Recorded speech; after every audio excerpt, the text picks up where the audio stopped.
मैं चेयरमैन उपमंडलीय विधिक सेवा समिति बिलासपुर आपका स्वागत करता हूं।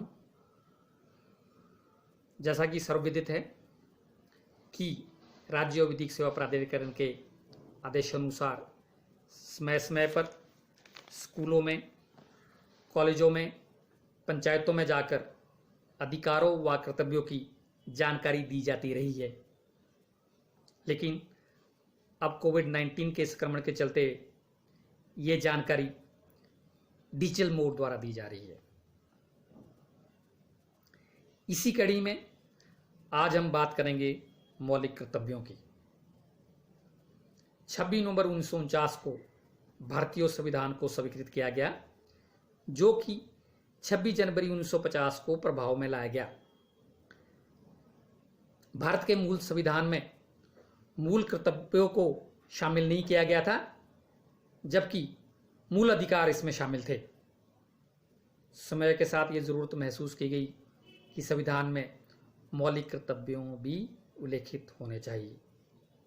मौलिक कर्तव्यों को संविधान में समावेश करने के लिए सरदार स्वर्ण सिंह की अध्यक्षता में समिति का गठन किया गया और उनकी सिफारिशों पर कर्तव्यों को संविधान में समावेश किया गया। ये पार्ट 4 में ऐड किए गए और अनुच्छेद 51A में इनका उल्लेख किया गया। ये मूल कर्तव्य मुख्यतः पूर्व सोवियत संघ के संविधान से प्रेरित थे। पहले ये कुल 10 कर्तव्य थे, लेकिन 86वें संविधान संशोधन द्वारा एक और कर्तव्यों को इसमें जोड़ा गया। अब अनुच्छेद 51A में कुल 11 मौलिक कर्तव्यों का उल्लेख है।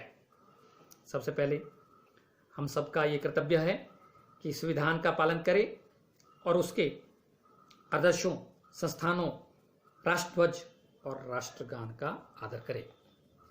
हमारा ये भी मौलिक कर्तव्य है कि स्वतंत्रता के लिए हमारे राष्ट्रीय आंदोलन को प्रेरित करने वाले उच्च आदर्शों को हृदय में संजोए रखें और उनका पालन करें। हमारा ये भी मौलिक कर्तव्य है कि हम भारत की प्रभुता, एकता और अखंडता की रक्षा करें और उसकी मर्यादा बनाए रखें। हर भारतवर्षी का ये कर्तव्य है कि वो भारत की रक्षा करे व आह्वान किए जाने पर राष्ट्र की सेवा करे।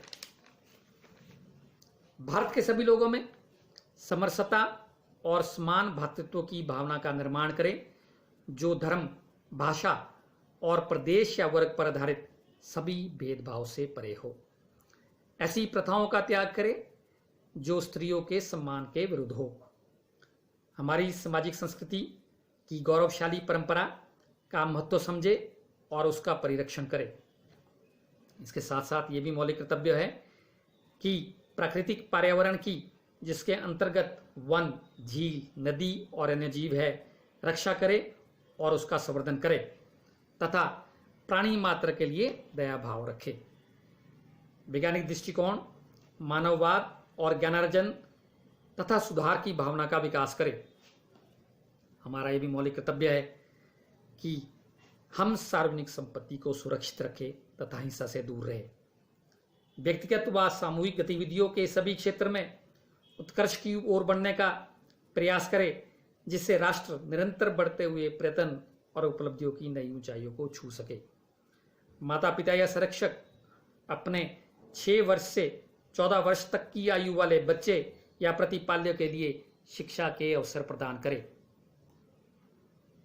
ये सभी मौलिक कर्तव्य रिमाइंडर है कि अधिकारों का प्रयोग करते हुए कर्तव्यों का भी स्मरण रखें।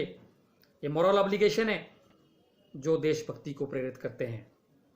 मौलिक कर्तव्यों का विशेष महत्व राष्ट्र विरोधी, समाज विरोधी गतिविधियां जैसे राष्ट्रध्वज को जलाने, सार्वजनिक संपत्ति को नष्ट करने आदि के खिलाफ सतर्क करना है।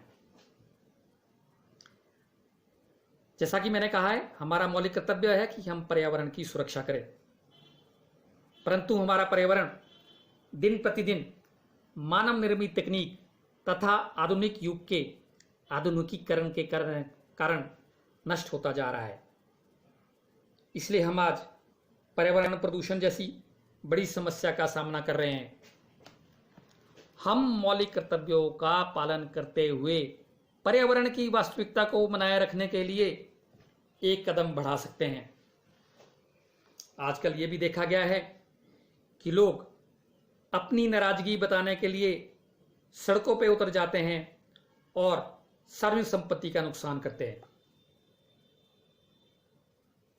आज हमें शपथ लेनी है कि हम मौलिक कर्तव्यों का निर्वाह करें। Be more aware of duties than you are of your right. जय भारत, जय हिंद।